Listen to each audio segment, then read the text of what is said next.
That's a place where students at Texas A&M Corpus Christi can go if they need some help paying for groceries. It's called Izzy's Food Pantry. It's been there on the campus since last fall. The pantry is normally stocked, but their supplies are running low right now. Our Taylor Alanis joins us in the studio with how you can help. Taylor. Joe, Max, since the pantry opened last year, Izzy's Food Pantry has helped over 700 students, but because of increased demand and a recent expansion, they need help filling its shelves. Because of its success, the pantry was expanded from a smaller closet to an entire office. So of course, there is a great need for food to fill the space so they can help more students. Makes sense, right? Well, the pantry relies on donations from students, faculty, local nonprofits, churches, and even HEB.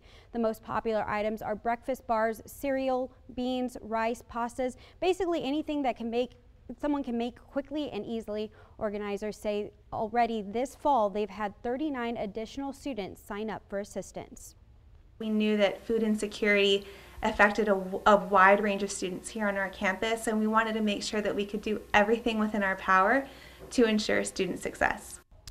Since they opened right after Hurricane Harvey, they had an overwhelming amount of students come in, and they have given out over 7,000 pounds of food since then. And in order to sign up to receive food from the pantry, students must fill out a form from the Coastal Bend Food Bank. They must meet certain income requirements. Another qualification could be if someone went through something catastrophic or unexpected life event that may have left them in need. And there are several bins around campus, as you just saw, where you can drop off any cans or packages of food. If you aren't around campus and want to help out, you can head to our website, KIIITV.com, for the link on how to donate. Joe, Mac.